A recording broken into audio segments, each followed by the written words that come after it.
വിവാദം കുഴിച്ചു മൂടുന്നോ എന്നാണ് സൂപ്പർ പ്രൈം ടൈം ആദ്യം ചർച്ച ചെയ്യുന്നത്. Shri M P Rajesh M P ഇന്നിപ്പോൾ വിജിലൻസിന് മുൻപാകെ ഈ SR മെഡിക്കൽ കോളേജിൻ്റെ ഉടമ ആർ ഷാജി മൊഴി നൽകാനെത്തി.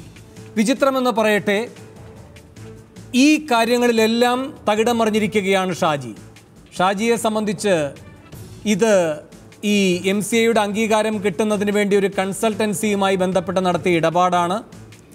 ഷാജിക്ക് ഈ വിനോദിൻ്റെ രാഷ്ട്രീയ ബന്ധങ്ങൾ അറിയില്ല, ഒരു തരത്തിലും ആർക്കും പരാതി നൽകിയിട്ടുമില്ല.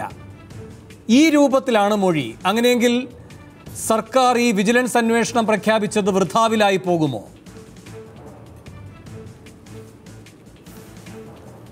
അല്ല, വിജിലൻസ് അത് സംബന്ധിച്ച് എല്ലാ വസ്തുതകളും കണ്ടെത്താൻ ശ്രമിക്കുമെന്നാണ് ഞാൻ വിചാരിക്കുന്നത്. അങ്ങനെ ശ്രമിക്കേണ്ടതാണ്.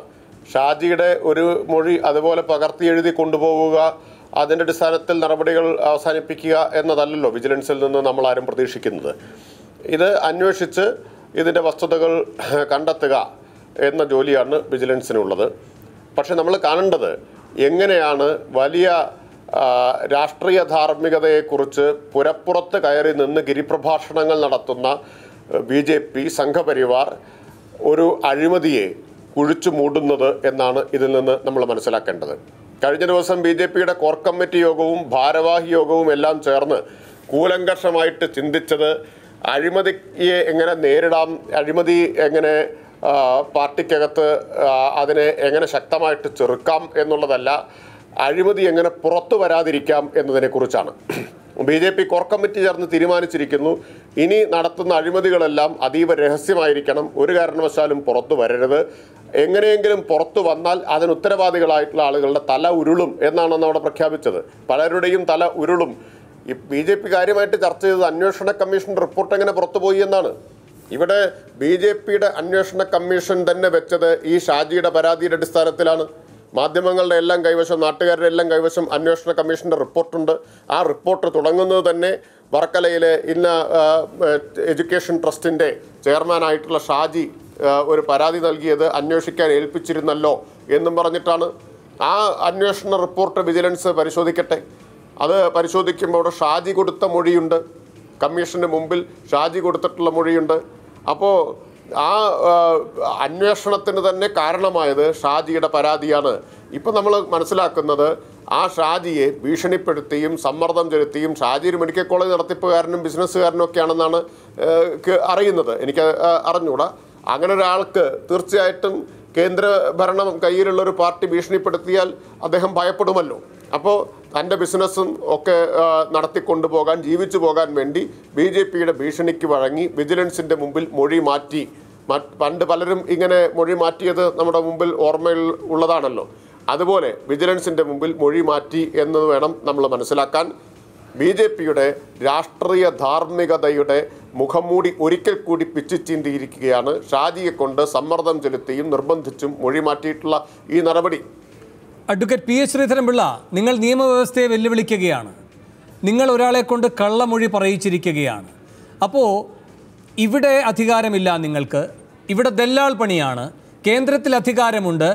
അത് വെച്ചുകൊണ്ട് എങ്ങനെയാണ് ഏതെങ്കിലും കാര്യങ്ങൾ പുറത്തു വന്നെങ്കിൽ അതിനെ പൂഴ്ത്തിവെക്കുക, അതിനെ മറികടക്കുക? ഇനി നിയമവ്യവസ്ഥയിൽ അത് ഏതെങ്കിലും രൂപത്തിൽ വരികയാണ് എങ്കിൽ എങ്ങനെ കള്ളമൊഴിയിലൂടെ അതില്ലാതാക്കാം? ഇതിനൊക്കെയുള്ള ഗവേഷണമാണോ നടന്നത്? അല്ല, എനിക്ക് ഇപ്പം നിങ്ങൾ രണ്ടുപേരും കൂടെ ചോദിച്ചത് പറയേണ്ട അത്രയും സമയമെങ്കിലും എനിക്ക് തരണം. ഇതിൽ എന്താ എൻ്റെ രാജേഷിന് അന്ധമായ BJP വിരോധമുണ്ടാകുക, കേന്ദ്ര ഭരണകൂട വിരോധമുണ്ടാകുക സ്വാഭാവികമാണ്. അതിന് അദ്ദേഹത്തിനുള്ള അവകാശവുമുണ്ട്. ഞാൻ അദ്ദേഹത്തോട് പറയാൻ ആഗ്രഹിക്കുന്നു, ഒരു വിജിലൻസ് കേസ് എടുക്കുമ്പം ഒരു കേസിനെ സംബന്ധിച്ച് എന്താ വിജിലൻസ് സങ്കല്പമെന്ന് അറിയാത്ത ആളുകളാണോ കേരളം ഭരിക്കുന്നത്? അതിൽ പരാതിക്കാരൻ പറയുന്നു, എന്നെ സംബന്ധിച്ചിടത്തോളം ഇതിൻ്റെ ഒരു കൺസൾട്ടൻസി കമ്പനി എന്ന് പറഞ്ഞാൽ ആളുകൾ വന്ന് തെറ്റിദ്ധരിപ്പിച്ചിട്ട് ഞാൻ അവരെ വിശ്വസിച്ചിട്ട് പണം കൊടുത്തു, ഇങ്ങനെയാണ് ഉണ്ടായതെന്ന് പറയുന്നു. അതിലൊരു BJPക്കാരൻ ഉൾപ്പെട്ടു എന്നുള്ള കാര്യം ഞങ്ങൾ നിഷേധിക്കുന്നില്ല, അയാളെ പുറത്താക്കിയിട്ടുമുണ്ട്. ഒരു രാഷ്ട്രീയ പാർട്ടി എന്നുള്ളതൊക്കെ അതിന് അപ്പുറത്തല്ല എന്താ ചെയ്യാൻ സാധിക്കുക? സെൻട്രൽ ഗവൺമെൻറ്റിൽ ഏതെങ്കിലും ഒരാളോട് എവിടെയെങ്കിലും അതിനോട് ബന്ധപ്പെട്ട ഉദ്യോഗ സംവിധാനത്തോട് എന്തെങ്കിലും അവർക്ക് പൈസ കൊടുക്കുകയോ ഇതിനോട് ബന്ധപ്പെട്ടുണ്ടായെന്ന് അവരാരെങ്കിലും വാങ്ങിയെന്ന് പറയാം. അങ്ങനെ ധാർമ്മിക ഉത്തരവാദിത്തമെങ്കിലും സെൻട്രൽ ഗവൺമെൻറ് ഉണ്ടാകുമായിരുന്നു. ഏതെങ്കിലും ഓഫീസ് ഓഫ് പ്രോഫിറ്റുള്ള ജനപ്രതിനിധികൾക്കോ BJPയോട് ബന്ധപ്പെട്ടവർക്കോ ഇല്ല. പിന്നെ ഒരു ആരോപണം, ഇത് 11 കോടി അംഗങ്ങളുള്ള BJP എന്ന് പറഞ്ഞ പാർട്ടിയിൽ ആ പാർട്ടിയുടെ ഒരാളിത് ചെയ്താൽ, ഒരു കുറ്റം ചെയ്താൽ, ഞാൻ എൻ്റെ രാജേഷ് യുക്തിഭദ്രമായിട്ട് താങ്കൾ സംസാരിക്കുന്ന ആളാണ്. CPMൻ്റെ 2 ജില്ലാ സെക്രട്ടറിമാരെ എറണാകുളത്തെയും കണ്ണൂരിലെയും അവർ 2 പേരെയും പുറത്താണ്. ഞാനത് ഈ CPM അങ്ങനെ ചെയ്തുകൊണ്ട് BJP ആണെന്നല്ല ഞാൻ പറഞ്ഞു, ഞാൻ തൂക്കൊപ്പിക്കാൻ പറയല്ല. അവർ 2 പേരുടെ പേരിൽ ആരോപണം ഉണ്ടായി. ഞാനന്ന് എനിക്കറിയാം, ഞാൻ ചർച്ചയിൽ പങ്കെടുത്തു. ഞാൻ പല ഇങ്ങനെയുള്ള ചർച്ചയിലൊക്കെ വളരെ വ്യക്തമായിട്ട് പറയാറുണ്ട്. കാരണം എൻ്റെ പല ആൾക്കാരും ഉറഞ്ഞു തുള്ളാറുണ്ടെങ്കിലും ഞാൻ അങ്ങനെയല്ല, ഞാൻ ചെയ്തു. ഞാൻ ചോദിച്ചു, CPM പാർട്ടി ഓഫീസിൽ നിന്ന് പറഞ്ഞു വിട്ടിട്ടാണോ അവർ സ്ത്രീകളോട് അപമര്യാദയായിട്ട് പെരുമാറുന്നത്? അപ്പോൾ ഏത് പാർട്ടിയിലും ഇത്തരം ആളുണ്ടാവും. അപ്പോൾ അങ്ങനെ വരുമ്പം ഒരു പാർട്ടി സ്വീകരിക്കേണ്ട സമീപനം എന്താ? അവരെ ദെൻ ആൻഡ് ദെയർ ഉടൻ തന്നെ അവരെ സംബന്ധിച്ച് നടപടിയെടുത്ത് പുറത്താക്കുന്നു. ഇനി പുതിയ ആളുകളുണ്ടെന്ന് വിജിലൻസ് അന്വേഷണത്തിൽ വന്നാൽ ആ നിമിഷം ഇത് ചെയ്യാൻ തയ്യാറാണ്. അപ്പോൾ ഇതിനെ ഇങ്ങനെ രാഷ്ട്രീയവൽക്കരിക്കുമ്പം നമ്മൾ ജനങ്ങൾക്ക് ശരിയായ അവബോധമല്ല കൊടുക്കുന്നത്. അന്ധമായ മാനിയാക്കുകളെ പോലെയല്ല രാഷ്ട്രീയം കൈകാര്യം ചെയ്യേണ്ടതെന്നാണ് എനിക്കൊരു കാര്യം പറയാനുള്ളത്. രണ്ടാമത്തെ കാര്യം, അതിന് ശക്തമായ നടപടി തന്നെ സെൻട്രൽ സർക്കിൾ സ്വീകരിക്കും. ആരോടും ഒരു വിട്ടുവീഴ്ചയില്ല. ഇപ്പോഴേ കേരളത്തിൽ എനിക്കറിയില്ല, ഗഫൂർ ഇതിൽ പങ്കെടുക്കുമെന്ന് പറയുന്നത് എൻ്റെ സുഹൃത്ത്, അദ്ദേഹത്തിന് അറിയാം. ഇന്നുവരെ ഏത് ഇൻസ്പെക്ഷൻ വന്നാലും ദൗർഭാഗ്യവശാൽ ഒരു ഇൻഡിപെൻഡൻറ്റ് ഫോറം ആണല്ലോ, സ്റ്റാറ്റ്യൂട്ടറി ബോഡി ആണല്ലോ മെഡിക്കൽ കൗൺസിൽ എന്ന് പറയുന്നത്. ദേശായി BJPയുടെ കാലത്തുള്ള ആളല്ല. ദേശായി ഉണ്ടായിരുന്ന കാലഘട്ടം തൊട്ടുള്ള എല്ലാം നമ്മൾ പരിശോധിക്കുമ്പം ഇതെല്ലാം ഇങ്ങനെയാണ്. ഇതെല്ലാം നന്നാക്കി എടുക്കണം, അതിനുള്ള ശ്രമം ഉണ്ടാകണം. പക്ഷെ ഒരിക്കലും BJP അത്തരം ആളുകളെ സംരക്ഷിക്കാൻ ആഗ്രഹിക്കുന്നില്ല. പക്ഷേ CPMകാർ പറയുന്ന പോലെയോ കോൺഗ്രസ് പറയുന്ന പോലെയോ ഞങ്ങൾക്ക് ഞങ്ങളുടെ ശൈലിയിൽ പോകും. അതിൽ തെറ്റുപറ്റിയ എത്ര ഉന്നതനായാലും നടപടി സ്വീകരിക്കും. ഇതിനപ്പുറത്തൊരു ഗ്യാരണ്ടി സമൂഹത്തിന് നൽകാൻ ഒരു രാഷ്ട്രീയ പാർട്ടിക്ക് എങ്ങനെ സാധിക്കുക? ഇനി ഒറ്റ വാക്കുകൂടി ഞാൻ അധിക സമയം എടുക്കുന്നില്ല സുഹൃത്തെ. ഞാനൊരു കാര്യം കൂടി പറയാൻ ആഗ്രഹിക്കുന്നു. ആന്ധ്ര അരികുംഭകോണത്തിന് റിപ്പോർട്ട് ജസ്റ്റിസ് രാമൻ നായർ വന്നല്ലോ. അന്നേരം എന്താ പറഞ്ഞത്? ഒരിക്കലും KC ജോർജ് അഴിമതി കാണിച്ചിട്ടില്ല, അതിൻ്റെ നഷ്ടമുണ്ടായാൽ തന്നെ ഒരിക്കലും ഇൻറ്റേർണൽ പാർട്ടി സംവിധാനത്തോട് ബന്ധപ്പെടുത്തി അതിനെ ആക്ഷേപിക്കരുന്ന നിലപാടല്ലേ സ്വീകരിച്ചു? വല്ല നടപടി സ്വീകരിച്ചോ? വെല്ലിംഗ്ടൻ്റെയും 67 വെല്ലിംഗ്ടൻ്റെയും അതുപോലെ തന്നെ TB തോമസിൻ്റെയും അതുപോലുള്ള കേസുകൾ വന്നില്ലേ? അതിൽ അന്വേഷണ കമ്മീഷൻ റിപ്പോർട്ട് വന്നില്ലേ? അപ്പോൾ ഇതെല്ലാം രാഷ്ട്രീയ രംഗത്ത് അതാത് കാലഘട്ടത്തിൽ അതിൻ്റെ ശരിയും തെറ്റും ഇൻറ്റേർണൽ മെക്കാനിസത്തിൽ നോക്കും, മറുഭാഗത്ത് നിയമപ്രക്രിയ നോക്കും. നിയമപ്രക്രിയ തുടങ്ങിയ സാഹചര്യത്തിൽ ഒരു സമാന്തരമായി ഞങ്ങൾ അന്വേഷിച്ചിട്ട് വീണ്ടും അതിൽ പോകേണ്ട ആവശ്യമില്ല. ഞങ്ങളതിൽ വിശ്വസിക്കുന്നു, അവർ ചെയ്യട്ടെ, ആരാന്ന് വെച്ചാൽ വരട്ടെ, ആ നിലയ്ക്ക് കൊണ്ടുവരികയല്ലേ വേണ്ടത്. മറിച്ച് ഇതൊരു പാർട്ടിയെ അടിക്കാനുള്ള വടിയായി ഉപയോഗിക്കുന്നതിൽ രാഷ്ട്രീയമായി തെറ്റൊന്നുമില്ല. പക്ഷേ ധാർമ്മികമല്ല, വസ്തുനിഷ്ഠമല്ല, യുക്തിഭദ്രമല്ല എന്ന് എൻ്റെ അഭിപ്രായം. അഡ്വക്കേറ്റ് PH ശ്രീധരൻപിള്ള, ഈ അന്വേഷണ റിപ്പോർട്ടിൽ ഷാജി കൊടുത്തിരിക്കുന്ന മൊഴി എന്നത് ഇത്തരമൊരു പരാതി അദ്ദേഹത്തിനുണ്ട് എന്നാണ്, ഇത്തരം ഇടപാടുകൾ നടന്നിട്ടുണ്ട് എന്നാണ്. പിന്നെ ഈ കാര്യം പുറത്തു വന്ന ആദ്യഘട്ടത്തിൽ ഷാജിയുടെ പ്രതികരണം എന്നത് ഇങ്ങനൊരു പരാതിയേ ഇല്ല എന്നാണ്. അന്ന് അദ്ദേഹം സംരക്ഷിച്ചത് BJPയെയാണ്. ഈ റിപ്പോർട്ട് പുറത്തു വന്നപ്പോൾ ആദ്യം അദ്ദേഹം വിശ്വസിച്ചതും BJPയെയാണ്. അതുകൊണ്ടാണല്ലോ മൊഴി നൽകിയത്. ഇപ്പോൾ മൂന്നാമത് വിജിലൻസിലേക്ക് അതെത്തുമ്പോൾ അദ്ദേഹം പറയുകയാണ് അതൊരു സ്വകാര്യ പണമിടപാട് മാത്രമായിരുന്നു. അപ്പോഴും ആത്യന്തികമായി BJPയെ തന്നെ സംരക്ഷിക്കുകയാണ് ഷാജി. ഇങ്ങനെ ഓരോ ഘട്ടത്തിലും BJPയെ സംരക്ഷിക്കുന്നു ഷാജിയെങ്കിൽ ഏത് താല്പര്യത്തെയാണ് BJP സംരക്ഷിക്കുന്നത്? മാത്രമല്ല ഒരു അന്വേഷണ സംവിധാനത്തിൻ്റെ മുൻപാകെ കൂടിയാണ് ഇങ്ങനെ മാറ്റി പറയുന്നത് ഷാജി. അപ്പോൾ നിങ്ങളുടെ ഒരു ഇൻറ്റേർണൽ ആയിട്ടുള്ള മെക്കാനിസം ഉണ്ട്, ഒരു നിമിഷം അതിലങ്ങ് തീർക്കാം എന്നൊക്കെ പറയുന്നത് നിയമവ്യവസ്ഥയെ വെല്ലുവിളിക്കലാണ്. ഇതേ നിങ്ങൾ തന്നെ പറയും, നാളെ നോട്ടീസ് കിട്ടുമ്പോൾ ശ്രീശൻ പോയി പറയും കാര്യങ്ങൾ എന്ന് നിങ്ങൾ പറയും. എങ്ങനെ വിശ്വാസത്തിലെടുക്കാൻ കഴിയും? നിങ്ങൾ പറയും നാസറിന് നോട്ടീസ് കിട്ടിയാൽ നാസറും പോയി മൊഴി കൊടുക്കും, കാര്യങ്ങൾ പറയുമെന്ന്. പക്ഷെ എന്തായിരിക്കും പറയുക? എല്ലാവരും ഒരു താല്പര്യത്തിൻ്റെ പുറത്ത് ഒന്നിക്കുകയാണ്. അങ്ങനെ നിങ്ങൾ വെല്ലുവിളിക്കുന്നത് അഴിമതി വിരുദ്ധ സംവിധാനത്തെയാണ്, വിജിലൻസ് എന്ന അഴിമതി വിരുദ്ധ സംവിധാനത്തെയാണ്. അങ്ങനെ വിജിലൻസ് എന്ന അഴിമതി വിരുദ്ധ സംവിധാനം ഇവിടെ സുഗമമായി പ്രവർത്തിക്കേണ്ട എന്നതാണ് നിങ്ങളുടെ കൂട്ടായ്മയുടെ ഉദ്ദേശമെങ്കിൽ അതും ഈ പൊതുസമൂഹം കാണുന്നുണ്ട്. ആ പൊതുസമൂഹത്തിനുമുണ്ട് താങ്കൾ ചൂണ്ടിക്കാട്ടിയ ധാർമ്മികത ഇങ്ങനെ പാർട്ടി അകത്തളങ്ങളിൽ മാത്രം ചർച്ച ചെയ്ത് അതിൻ്റെ മുന അവിടെ തേച്ച് അവിടെ ഉരകല്ലിൽ ഉരപ്പിച്ച് അവിടെ മാത്രം നിങ്ങൾക്കെല്ലാവർക്കും തൃപ്തികരമാകുന്ന ഒരു സ്ഥലത്ത് അവസാനിക്കേണ്ടതല്ല.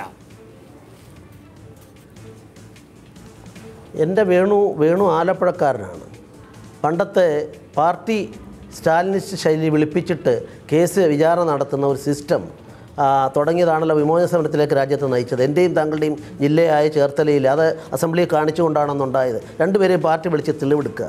അത് സാധിക്കില്ല. നമ്മുടെ സിസ്റ്റത്തിൽ പാർട്ടിയുടെ സംബന്ധിച്ചിടത്തോളം ഒരാളുടെ പേര് ഞങ്ങൾ കണ്ടു, നാളെ വേറെ ആളുണ്ടെങ്കിൽ എത്ര ഉന്നതനാലും ചെയ്യും. ഇതാണ് പാർട്ടി എന്ന് ഞാൻ ഉദ്ദേശിച്ചു. അല്ലാണ്ട് സെൻട്രൽ ഇവിടെ നടക്കുന്ന സംവിധാന സംവിധാനത്തെ അല്ല. അത് അന്വേഷിക്കണമെങ്കിൽ പോലീസിനെ സാധിക്കുകയുള്ളൂ. ആർക്കൊക്കെ പങ്കുണ്ട്, ആരെയൊക്കെ വിളിപ്പിക്കാം, അതിന് 160 ക്രിമിനൽ നടപടിക്രമം ഉപയോഗിക്കാൻ സാധിക്കുന്ന വിഭാഗം അവരാണ്. അവർ വിളിച്ച് എല്ലാ തെളിവുകളും എടുക്കട്ടെ, അവരുടേതായിട്ടുള്ള എല്ലാ ശൈലിയും ചെയ്യട്ടെ. ഞങ്ങൾ സഹകരിക്കാമെന്ന് പറയുന്നതിനപ്പുറം നിയമവാഴ്ചയോടെ ഞങ്ങൾക്ക് എങ്ങനെയാണ് കൂടാൻ പറയുക? അതല്ല ഞങ്ങളുടെ എതിരാളികൾ പറയുന്നു, മീഡിയ പറയുന്നു എന്നുള്ളതിൻ്റെ പേരിൽ പാർട്ടിയുടെ ഇന്നാളെ ABC അവരെയൊക്കെ പുറത്താക്കണം. ഒരു രാഷ്ട്രീയ പാർട്ടിക്ക് അങ്ങനെ ഒരു നിലപാട് സ്വീകരിക്കാൻ സാധിക്കുമോ? അപ്പോൾ ഇവിടെ ഈ സ്റ്റേറ്റ്മെൻറ്റ് കൊടുക്കുന്ന ആൾ ഷാജി BJP ആയിട്ട് ബന്ധമുണ്ടെന്ന് ഇന്ന് വരെ ആരെങ്കിലും, അയാളെ ഒരു പൈസ ഒരാൾക്ക് കൊടുത്തു അയാളുടെ കാര്യം സാധിക്കാൻ വേണ്ടി, അയാൾ അത് തട്ടിപ്പ് നടത്തി. It amounts to cheating under the system of law followed by us. അപ്പോൾ അതിൽ നടപടി എടുക്കണം. അതല്ലേ ഉള്ളൂ. അതിനപ്പുറത്ത് അഴിമതി എന്ന് പറഞ്ഞ് വരണമെങ്കിൽ അതാരെങ്കിലും സ്വീകരിക്കണ്ടേ? അപ്പോൾ ഇതുണ്ടോ ഇല്ലയോ, നീ സ്വീകരിച്ചിട്ടുണ്ടോ, അവർ കണ്ടുപിടിക്കട്ടെ. ഞങ്ങൾക്ക് എങ്ങനെ കണ്ടുപിടിക്കാൻ സാധിക്കും?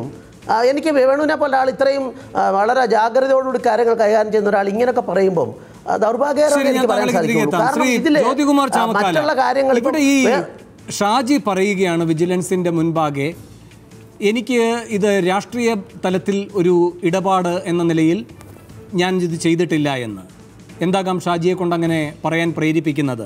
ഇവിടെ ഷാജി ഒരു കാര്യം കൂടി പറഞ്ഞു എന്നാണ് നമുക്കറിയാൻ കഴിയുന്നത്. അതായത് ഈ സതീഷ് നായർ ഈ കാര്യങ്ങളെല്ലാം സംസാരിക്കുന്നു.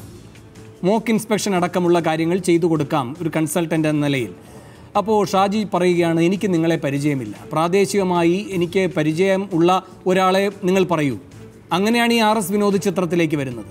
എന്നിട്ട് അതേ ഷാജി പറയുകയാണ്, സതീഷ് നായരെ അറിയാത്ത ഷാജി, സതീഷ് നായർ പറയുന്ന RS വിനോദിനെ അംഗീകരിക്കുന്ന ഷാജി പറയുന്നു RS വിനോദിൻ്റെ രാഷ്ട്രീയ ബന്ധം അറിയില്ല എന്ന്. അപ്പോൾ ഷാജി പ്രതിരോധിക്കുന്നത് ഇതൊരിക്കലും രാഷ്ട്രീയത്തിലേക്ക് പോകരുത്, BJPയിലേക്ക് ഈ അന്വേഷണം പോകരുത് എന്നതാണ്. ഷാജി ഏറ്റെടുക്കേണ്ട ഒരു ഉത്തരവാദിത്തമല്ല, ഷാജിയിൽ നിർവഹിക്കാൻ ബാധ്യതപ്പെടുത്തിയിരിക്കുന്ന ഉത്തരവാദിത്തമാണത്.